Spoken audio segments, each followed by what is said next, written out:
So the rumors have finally been confirmed, and it's on the way. Time to give my thoughts on it to see how it's gonna hold up. Hello ladies and gentlemen, welcome back to another video. Yesterday we ended up getting a presentation from PlayStation in regards to what is next in the lineup of the PlayStation 5, and Mark Cerny, he ended up revealing the PlayStation 5 Pro. There have been so many rumors that we were going to be getting a Pro version of the PlayStation 5 at some point, but we weren't sure as to exactly when that is. But thankfully, after that technical presentation that we saw yesterday, we finally got news in regards to the Pro version of the PS5 to see how much of an improvement it is over the original PlayStation 5 and when we can get our hands on it. So without further ado, let's look into it. This right here is the PlayStation 5 Pro. It looks pretty neat, I will say, although I did notice that on this side here, it doesn't have a disk drive, which I will get into in a bit. We've developed the PlayStation 5 Pro with deeply engaged players and game creators in mind, as many have asked for a console that runs even higher fidelity graphics with smoother frame rates at 60 frames per second. We achieved this on PS5 Pro with several key performance features. Let's check this out. An upgraded GPU. With the PlayStation 5 Pro, we are upgrading to a GPU that has 67% more compute units than the current PlayStation 5 console and 28% faster memory. Overall, this enables up to 45% faster rendering for gameplay, making the experience much smoother. Advanced ray tracing. We've added even more powerful ray tracing that provides more dynamic reflections and refraction of light. This allows the rays to be cast at double and at times triple the speeds of the current PlayStation 5 console. AI-driven upscaling.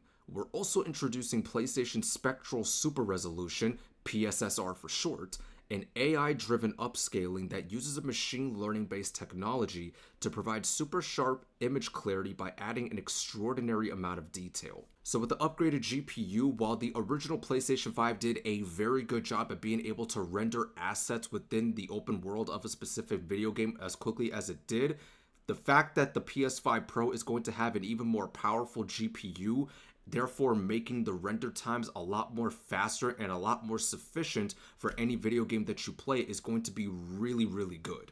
And as far as advanced ray tracing goes, for those who have played video games that do offer some sort of a performance mode or fidelity mode, in fidelity mode you are able to see ray trace reflections be presented in the best way possible. For example, Marvel Spider-Man 2, it is a game that definitely does a very good job at presenting ray trace reflections and shadows to the best of its ability. Insomniac did a very good job at doing so when utilizing the capabilities of the original PlayStation 5, and on the PS4 Pro, it looks as if ray trace reflections and shadows and all the other stuff is going to be so much even better from the looks of it. And as far as AI-driven upscaling goes, let's say you were playing on like a 4K HDR TV, you were playing your video games on there. If you happen to like go into your TV and you zoomed in, you would notice that there's like specific dots or pixels and such that doesn't make the image a lot more clearer for you to see. But with the usage of this specific technology,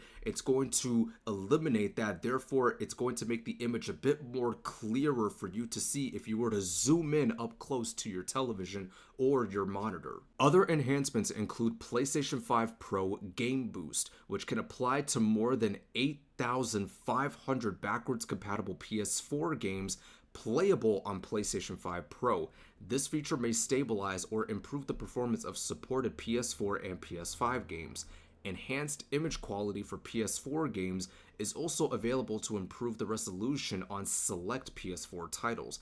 PS5 Pro will also launch with the latest wireless technology, Wi-Fi 7, in territories supporting the standard. VRR and 8K gaming are also supported. Now, Mark Cerny did mention that there will be games that will eventually receive updates to take advantage of the hardware capabilities that the PlayStation 5 Pro will offer, those games being Alan Wake 2, Assassin's Creed Shadows, Demon's Souls, Dragon's Dogma 2, Final Fantasy VII Rebirth, Gran Turismo 7, Hogwarts Legacy, Horizon Forbidden West, Marvel Spider-Man 2, Ratchet and Clank Rift Apart, The Crew Motorfest, The First Descendant, The Last of Us Part 2 Remastered, and more. I will admit, like, this is a pretty good looking design. I really do. It's just I don't like the fact that there's no disk drive here. But as you can see right here, they completely removed the disk drive. However, you are going to be able to attach a disk drive to the PlayStation 5 Pro. It's just you are going to have to pay $80 more in order to do so. And as you can see right here, we do have the detachable disk drive that you will be able to attach to your PS5 Pro. But if you want to get a hold of the specific disk drive, you are going to have to pay about $80 in order to pull this off. On the left here, we got the PlayStation 5 Pro, and on the right, we have the PlayStation 5 Slim. So as you can see, the PS5 Slim, it definitely still comes with its integrated disk drive, but the PS5 Pro does not. Now, we did end up getting informed of what the price point would be to acquire the PlayStation 5 Pro, and there was a lot of divisiveness in regards to this decision. The PS5 Pro console will be available this holiday at a manufacturer's suggested retail price, MSRP, of $699.99 USD. It will include a 2TB SSD, a DualSense wireless controller, and a copy of Astro's Playroom pre-installed in every PS5 Pro purchase. The PS5 Pro is available as a disc-less console with the option to purchase the current available disc drive for PS5 separately. The PS5 Pro will launch on November 7th of this year, and it will be available at participating retailers and directly from PlayStation at direct.playstation.com. Pre-orders will begin on September 26th, 2024. Now, they did make a mistake in announcing it in the sense that they didn't provide some context or clarity in regards to when people will actually be able to pre-order, so they updated their statement by saying on September 26th, 2024, pre-orders will be available directly from PlayStation at direct.playstation.com and at participating retailers in territories where direct.playstation.com isn't available. And on October 10th, 2024, pre-orders will be available at all other participating retailers. If you guys want to check out this article for yourselves, I'll provide a link to it down in the description so you guys can go and check it out for yourselves. Now, some of y'all are probably wondering, well, how are these games really going to take advantage of the hardware capabilities of the PlayStation 5 Pro? Like, did we get a technical demo of some sort?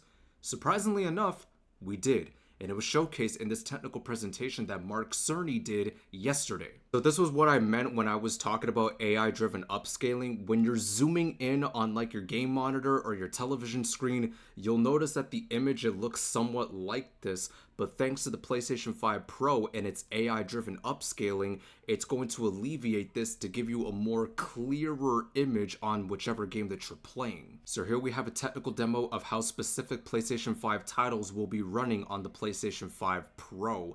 And in this example, we got The Last of Us Part 2 Remastered, I believe. The Last of Us Part 2 running on PS5 Pro. It has huge amounts of detail and targets a super smooth 60 frames per second.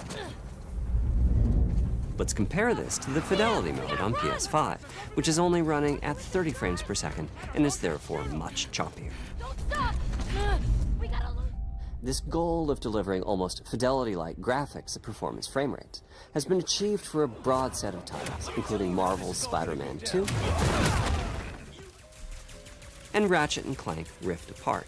We can see that PS5 Pro is close to doubling the power of PlayStation 5. Another way to compare the two consoles is to look at PS5 Pro versus Performance mode on PS5, both of which target 60 frames per second. What we see here is a difference in detail. PS5 Pro is much sharper and crisper than PS5. For this, my favorite is the parade scene from Ratchet and Clank. Distant details are much clearer. And here we can see Marvel's Spider-Man 2 is noticeably higher resolution throughout the scene. I could definitely see that there's less clarity off in the distance when you're playing on performance mode on the original PS5, whereas on the Pro, there is more clarity when you're playing on performance mode on the PS5 Pro. You can see right here on this card, you can see the ray trace reflections, and honestly, dude, it looks pretty good. It's not breathtaking or mind-blowing or anything like that, but it definitely looks really good, especially since this is pretty much running on the PS5 Pro. If you guys want to check out the technical presentation for yourselves, I will provide a link to that down in the description as well, so you guys can go and see it for yourselves. So allow me to give my 2 cents on this. Originally, when I saw the price of what the PlayStation 5 Pro was going to be, I was like thinking to myself, you're charging $700 for a pro version of a console that doesn't have a disk drive, in which you're going to have to pay a little more money in order to complete the build of the console? Bro.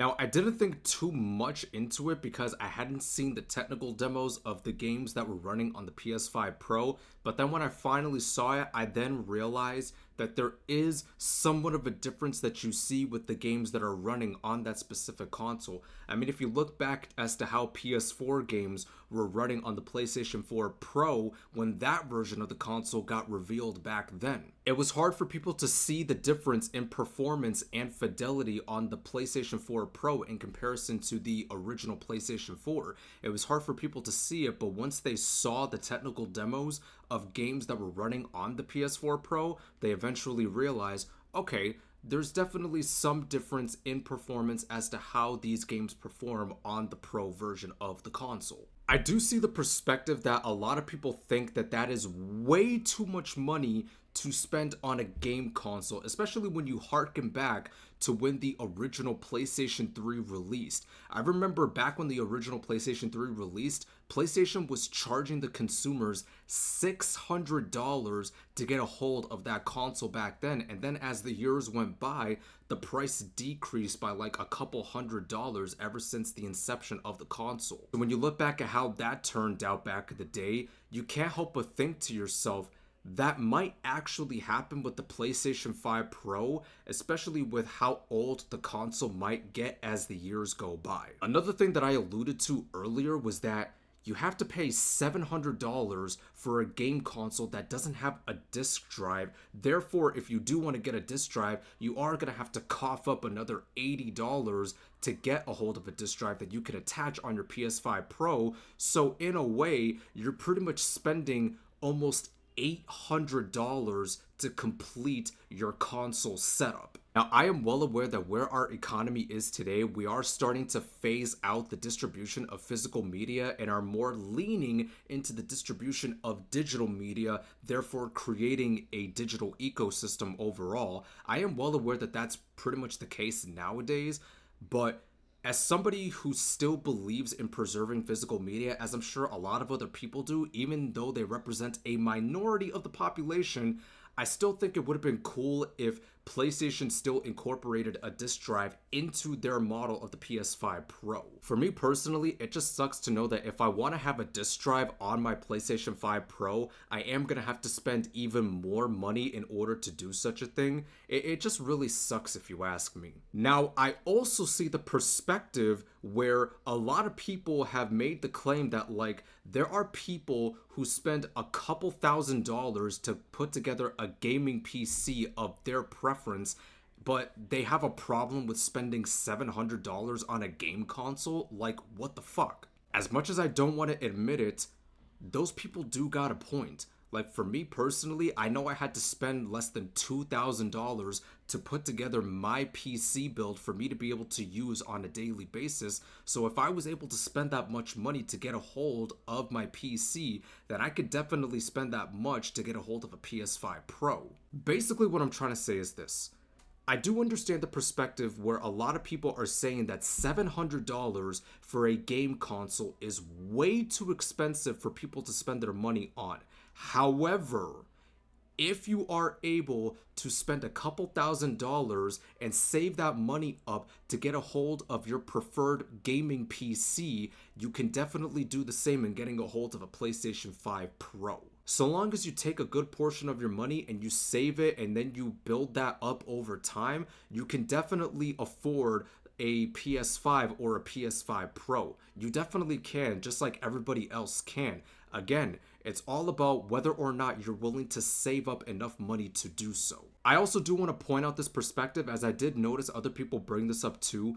I am well aware that there isn't enough video games that are taking advantage of the hardware capabilities of the PlayStation 5, hence why a lot of people are so hesitant to get a hold of a PS5 Pro, because the developers, they might not even take advantage of the hardware capabilities of the Pro version of that console too. So the consumer can't help but wonder exactly, well, if I'm not getting the best of the best on the Pro version because the devs are not taking advantage of what the hardware can do for these games, why else would I purchase this console? All in all, I just think that if you are somebody who is able to spend a couple $1,000s putting together the best PC build that you could possibly put together, you could definitely save up enough money to get a hold of a PS5 Pro. Is the PS5 Pro the most expensive console that there is currently? Yes, I will admit that. But at the same time, the same can be said for either your PC build or your Xbox Series X with the additional components and accessories that you decided to add onto your console build. Only time will tell until we see if whether or not these developers are going to take advantage of the hardware capabilities of the PlayStation 5 Pro. But as far as whether or not I am going to get it, I'm still thinking about it. I haven't decided on whether or not I truly want to, but it is something that I'm definitely going to consider as time goes by. But I want to know from you guys, what do you make of the presentation of the PlayStation 5 Pro? Do you agree with the price point? Do you not necessarily agree with it? But also, do you think the developers are going to take advantage of the hardware capabilities of the PS5 Pro and so forth? Let me know in the comments down below. I want to know what you guys have to say. But with that being said, I hope you guys enjoyed today's video. If you did, you're more than welcome to drop a like on it. And if you enjoy this type of content, you're more than welcome to hit that subscribe button and that bell notification. If you happen to be watching this on my Rumble channel, you're more than welcome to do the same, as clicking that follow button and that bell would be very much appreciated. But until then, thank you guys so much for watching. It's been your boy Discreet, and I'll catch you in the next video.